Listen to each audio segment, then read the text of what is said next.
Just tell them you fell down the stairs, my mother whispered urgently, gripping my arm as we sat in the emergency room. Remember, Amanda, family protects family. My head throbbed with each word, the fluorescent lights sending sharp pains through my skull.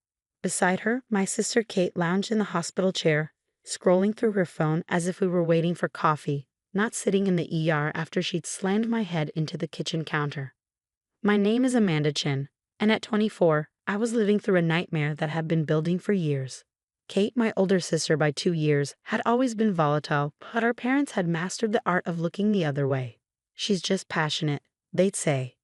You need to understand her better. Understanding Kate meant accepting her rage, her jealousy, and her increasing violence. But this time was different. This time there were witnesses. It had started at Sunday dinner. I'd just announced my acceptance into medical school, something I'd worked towards for years. While my parents offered tepid congratulations, carefully watching Kate's reaction, my sister's face had turned to stone. Medical school.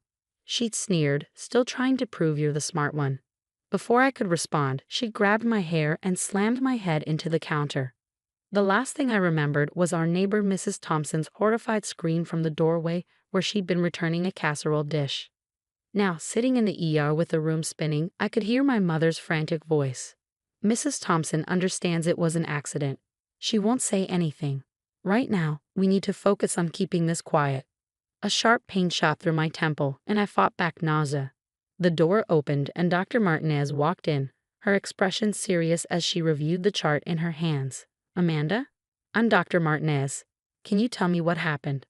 I opened my mouth, but my mother spoke first. She fell down the stairs. Clumsy accident, really. We just want to make sure she's okay. Dr. Martinez's eyes narrowed slightly. She looked directly at me, ignoring my mother's interruption. Amanda, can you tell me what happened? She told you, Kate snapped, finally looking up from her phone. She fell. Can we get some pain meds and go? I need to hear from Amanda, Dr. Martinez said firmly, and I need to speak with her alone. Absolutely not, my mother protested. She's confused from the fall. We need to stay with her. Mrs. Chen, hospital policy requires that I speak with patients privately in cases of head trauma. Please wait outside. Mom, I whispered, my voice shaking. It's okay. My mother's grip on my arm tightened. Remember what we talked about, Amanda. Family first. As they left the room, Kate shot me a warning look that made my stomach turn. The door clicked shut, and suddenly the room felt like it could breathe again. Dr. Martinez pulled up a chair, her kind eyes meeting mine. Amanda, I've reviewed your initial CT scan. The injury pattern doesn't match a fall downstairs. My heart pounded. Years of keeping quiet, of protecting Kate, of being the perfect daughter who never caused problems. It all sat heavy in my chest. Your scan shows a focus point of impact, she continued, pulling up the images on her tablet. And there are signs of previous injuries that never received medical attention. I need you to tell me the truth. Was this done to you? Tears welled up in my eyes. If I tell you, I whispered, it'll destroy my family. If you don't tell me, she replied gently, it might destroy you. I've seen the progression of these injuries. They're getting worse, aren't they? I nodded, wincing at the movement. There was a witness, I finally said, my voice barely audible. Our neighbor, Mrs. Thompson. She saw everything. Dr. Martinez made a note in my chart. Can you tell me what really happened? And so I did. The words spilled out, not just about today, but about years of accidents that weren't accidents at all. About Kate's escalating violence, my parents' determined silence, the constant pressure to keep the peace at any cost. Your sister did this, Dr. Martinez confirmed, her pen pausing on the page. Yes, I whispered. But my parents, they'll never admit it. They'll say I'm lying. They won't have to admit it, she said, her voice firm. The medical evidence, the witness statement, and most importantly, your testimony, it's all we need. Amanda, as your doctor, I cannot and will not send you back into a dangerous situation. For the first time since I'd arrived at the hospital, I felt something other than fear, something that felt like hope. The door burst open and my mother rushed back in. It's been long enough, she announced. We're taking her home now. Dr. Martinez stood, her stance protective. Actually, Mrs. Chen, Amanda won't be going anywhere tonight, and I've already contacted the hospital's patient advocate and legal team. My mother's face paled. You what? Mom, I said, my voice stronger than I expected. I told her the truth. About everything. The look of betrayal on my mother's face would have crushed me an hour ago. Now, with Dr. Martinez standing beside me, it felt like the first step toward freedom. Amanda, my mother hissed, what have you done? Dr. Martinez answered for me. She's done exactly what she should have done years ago. Now, Mrs. Chen, you can either step outside willingly or I can have security escort you out. As my mother backed out of the room, I caught a glimpse of Kate's face through the doorway. For the first time in my life, my sister looked afraid. And I finally felt safe. The next 48 hours were a whirlwind. Dr. Martinez's intervention set off a chain of events that my family couldn't control or silence. Mrs. Thompson came forward with her statement, describing in detail how she'd witnessed Kate's attack.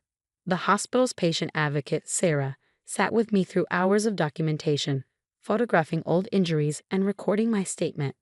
Your CT scan shows evidence of at least 3 previous concussions, Dr. Martinez explained during her morning rounds. None of them were ever treated professionally. Can you tell me about those incidents? I could. Each one was crystal clear in my memory, though my family had different versions of these stories. The time Kate pushed me off the porch because I got better grades, my parents said I was careless. The Christmas she threw a glass paperweight at my head because I got the internship she wanted. They said I should have ducked. The day she knocked me unconscious because her boyfriend said I was pretty, they said I shouldn't have provoked her. We have enough evidence to file charges, Sarah told me gently. The decision is yours. But you should know that this pattern of violence typically escalates without intervention. My mother tried calling hourly, leaving voicemails that switched between pleading and threatening. You're tearing this family apart, she cried in one message. After everything we've done for you. Kate's messages were simpler, more direct. You'll regret this, she texted. Nobody likes a snitch. But for the first time, I had support. Dr. Martinez made sure I was never left alone, assigning security to my room when she couldn't be there herself. The nurses created a approved visitors list that excluded my family. Even Mrs. Thompson visited, bringing me my favorite tea and years of guilt in her eyes. I should have said something sooner, she admitted, clutching her purse.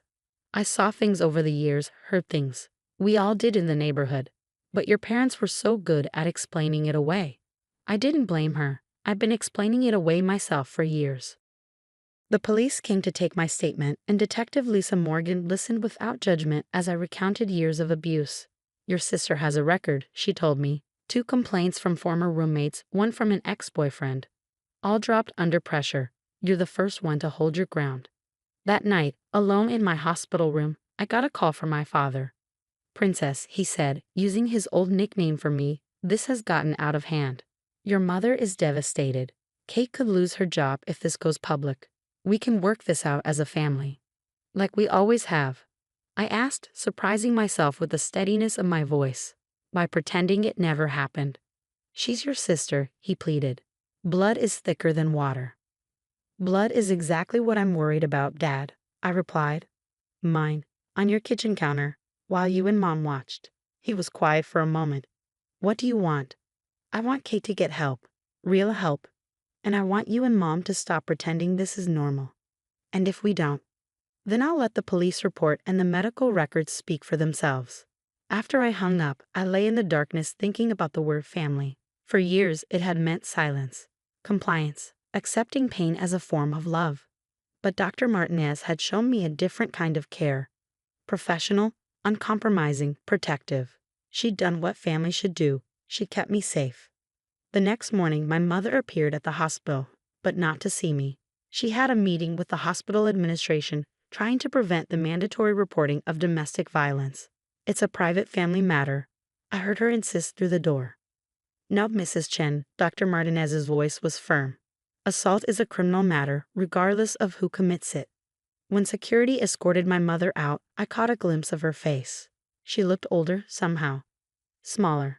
Like the weight of all her secrets was finally too heavy to bear. Detective Morgan visited again, this time with news. We're charging Kate with assault, she said. The DA believes we have a strong case, especially with the witness statement and medical evidence. Are you prepared to testify if necessary? I thought about Kate's text messages, my mother's tears, my father's pleas. Then I thought about Dr. Martinez standing guard over my safety like the big sister I should have had. Yes, I said. I'm ready to tell the truth. As I signed the formal complaint, I felt something shift inside me. The fog of fear that had clouded my life for so long began to lift. For the first time, I wasn't just surviving my family, I was standing up to them.